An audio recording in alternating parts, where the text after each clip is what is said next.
What if I told you that some coins in your pocket or old piggy bank could be worth far more than their face value?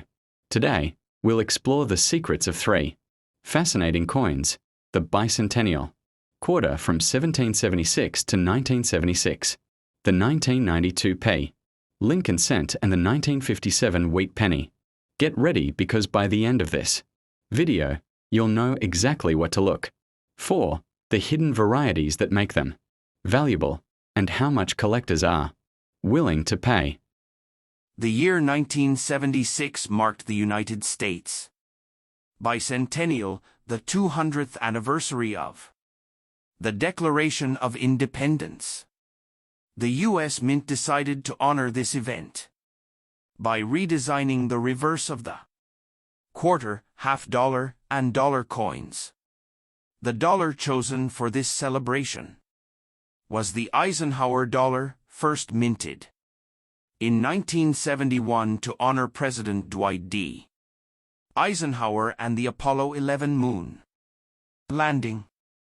In 1975 and 1976, all Eisenhower dollars were struck with the dual date 1776 to 1976. There were number 1975 dated dollars. Designed by Frank Gasparo, features a left-facing portrait of President Dwight D. Eisenhower. The dual date 1776 to 1976 replaces the usual single-year date. Liberty above Eisenhower's head, in God We Trust below the chin. Designed by Dennis R. Williams, then a 22-year-old art student. Shows the Liberty Bell superimposed over the moon, symbolizing America's revolutionary past and space exploration achievements. The inscriptions read United States of America e pluribus unum and the denomination $1. Two main types were made: copper-nickel clad for circulation, outer layers of copper-nickel over a pure copper core, 40% silver clad for collectors, sold in special proof and uncirculated sets. Weight 22.68 grams, clad, or 24.59 grams silver. Diameter 38.1 millimeters. Largest U.S. dollar coin of the modern era.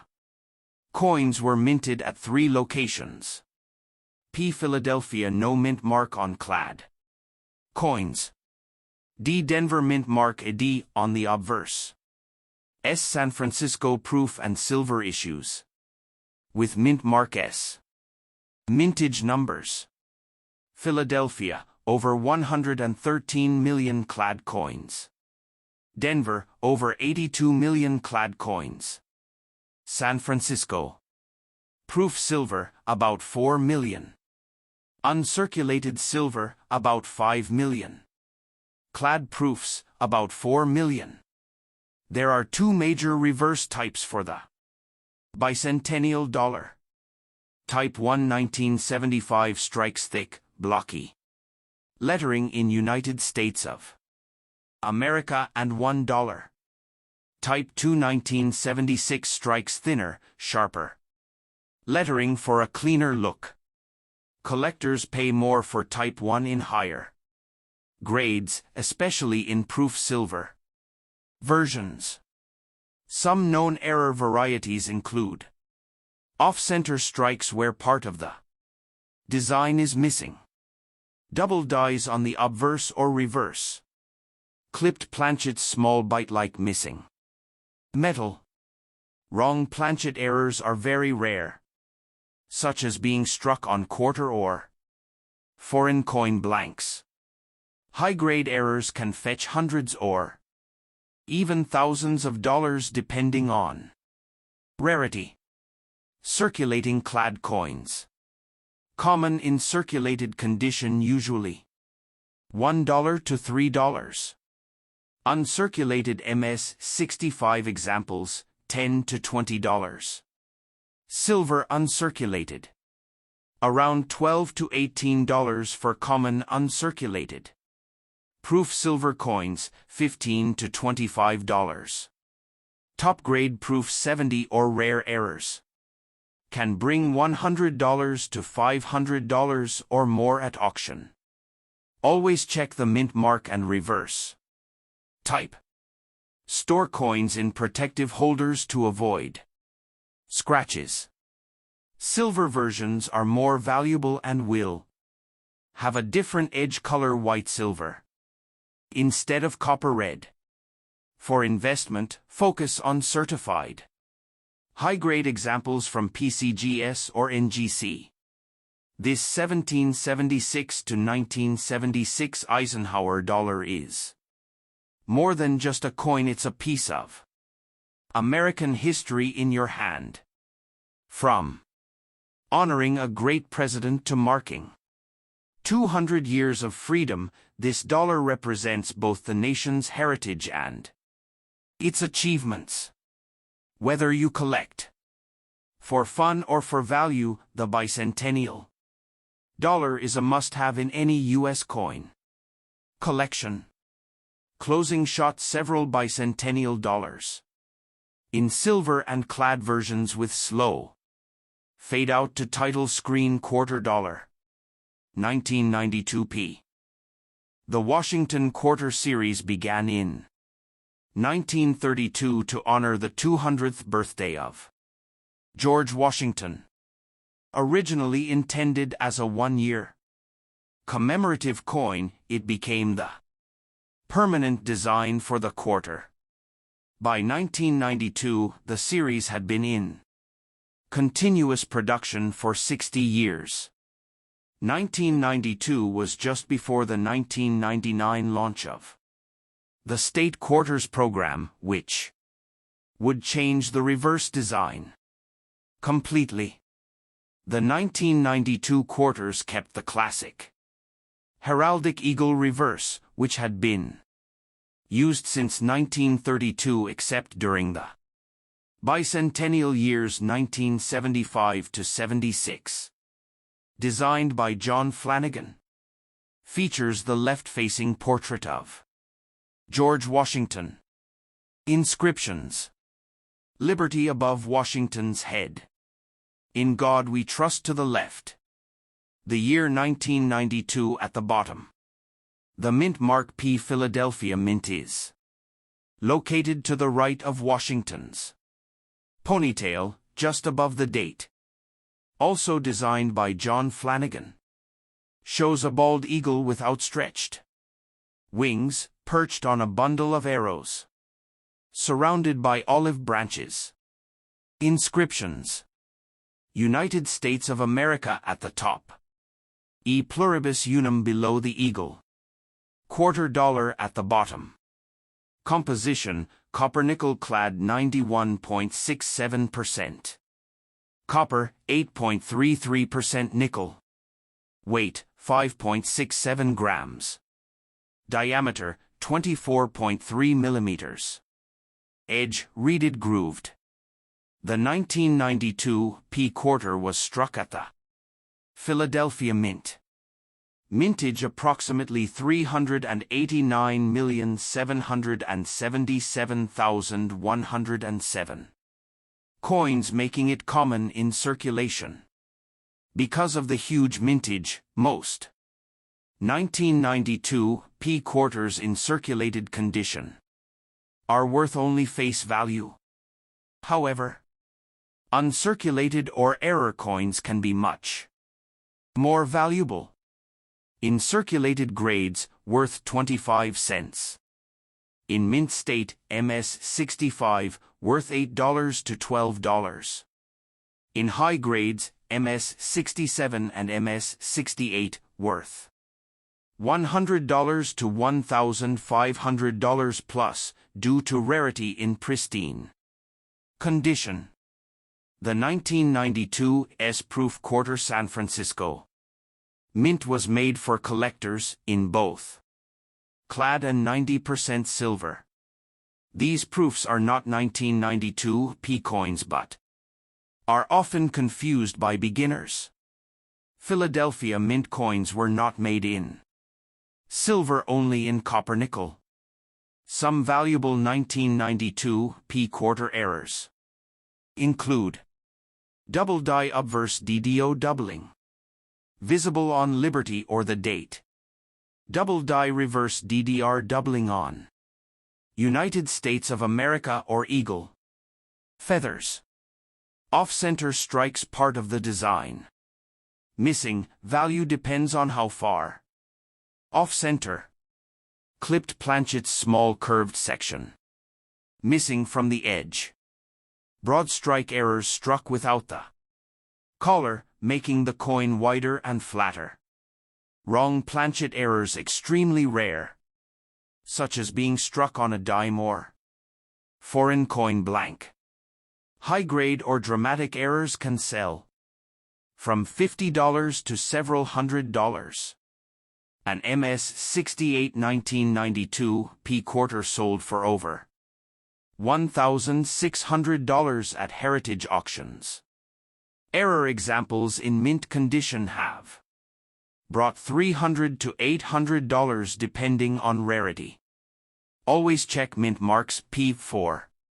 Philadelphia in this case. Look for full, sharp details on Washington's hair and the eagles. Feathers. Keep uncirculated coins in protective flips or holders to prevent scratches. Search bank rolls for uncirculated examples or errors.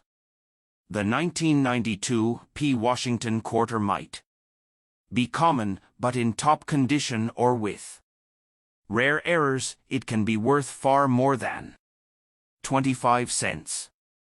From its classic eagle design to its place at the end of an era before the state quarters, it's a fascinating piece of U.S. coinage history. So next, when you see one in your change, take a closer look. It could be a hidden treasure. Closing shot. Several bright, high-grade 1992 p-quarters laid out on a black velvet background. The end of an era in the U.S. coinage. The 1992 p-quarter is part of the last decade of the pre-state quarter design, with the heraldic eagle reverse. From 1932 until 1998 except 1975 to 76 the eagle reverse barely changed, making these late-date eagle quarters the final chapters before the massive collecting boom in 1999. Collectors sometimes try to get a last 10 years set from 1989 to 1998 in MS-65+ condition. By 1992, the master dies had been used for decades, and slight die fatigue meant details on Washington's hair and the eagle's feathers could look softer than earlier decades. A fresh, sharply struck 1992 P is worth more than a weakly struck example in the same grade. The Philadelphia Mint was producing hundreds of millions of quarters per year. Dies were pushed to their limits, creating more die cracks, die chips, and misaligned dies which are collectible. Minor errors. Common small die chips appear near Washington's nose, mouth, or in the eagle's wings. The coin's large open fields, flat areas, on both sides make it prone to bag marks from the minting process. Because of this, MS-67 and higher are extremely rare, which explains the big jump in value from MS-66 to MS-67. Some collectors report lightly rotated dies, the reverse not perfectly aligned with the obverse. Small rotations are common, but 30-degree plus rotations can bring premiums. Weak edge reading can also occur, sometimes from slightly worn collars. Occasionally, a freshly polished die struck The first few coins with a proof-like mirror surface.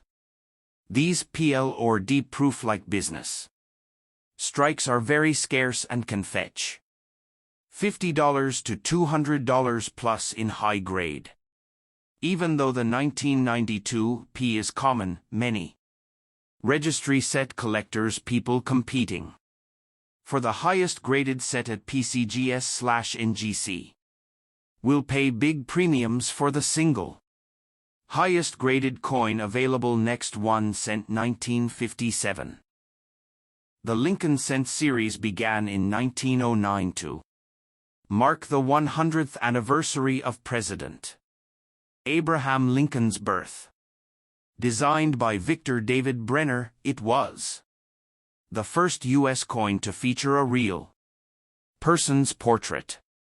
From 1909-1958, the reverse showed two wheat stalks, giving it the nickname wheat penny. By 1957, the wheat cent design was nearing its end. In 1959 it would be replaced with the Lincoln Memorial reverse for Lincoln's 150th birthday. 1957 was a high production year during the post-World War II economic boom, so many coins survive today. Portrait of Abraham Lincoln facing right. Inscription Liberty to the left, In God We Trust above, and the date 1957 to the right. Mint mark, if present D is just below the date. Two wheat stalks along the left and right edges. 1 cent and United States of America in the center. Motto E Pluribus Unum at the top. 95% copper, 5% tin and zinc. Weight, 3.11 grams. Diameter, 19 millimeters. Edge, plain. 1957 No mint mark Philadelphia Mint. 282,540,000 struck. 1957 ID Denver Mint 1,051,342,000. Struck over 1 billion, making it very common. Even though they're common, high grade examples or special errors are valuable. Circulated, face value to 10 cents. Uncirculated red examples, $3 to $6. Superb red gems $50 to $200 plus. Proof 1957 coins from Philadelphia. Proof sets, $10 to $30 in much more in Philadelphia struck 1,247,952 proof coins in 1957. These have mirror-like fields and are only from proof sets. Cameo and deep cameo proofs are much scarcer and can fetch $50 to $200 plus. Double die obverse DDO doubling visible in the date or Liberty. Double die reverse DDR doubling in 1 cent or wheat stalks. Off-center strikes can range from $10 for slight to $100 plus for major off-centers. BIE error small die break between the B and E in Liberty looks like an I. Clipped planchets curved clip on the edge from cutting errors. Mint mark, RPM, especially in 1957 ED, where the ED was punched twice. 1957 ED red sold for $2,650 at auction. 1957 proof deep cameo sold for $7,475. Rare doubled dies in gem condition have sold for hundreds. Look for coins with full original red luster. These command the highest premiums. Store in protective holders to avoid toning and scratches. For error hunting, use a loop to spot doubling or Consider building a last 10 years of wheat pennies set including 1957. The 1957 Lincoln wheat cent is more than just an old penny, it's one of the final chapters in the beloved wheat design. While common in worn condition, the right high grade or error example can be worth serious money. Every coin tells a story, and the 1957 cent tells the tale of a nation on the edge of change, both in design and history. Closing shot: a row of bright red, uncirculated 1957 pennies, fading to black with the words, "Check your change the next time you go through your change jar or old coin collection. Keep an eye out for these hidden treasures. Remember, it's not just about age, but condition, rarity, and unique varieties. Who knows, you might just be holding a small fortune in your hand. Thanks for watching videos.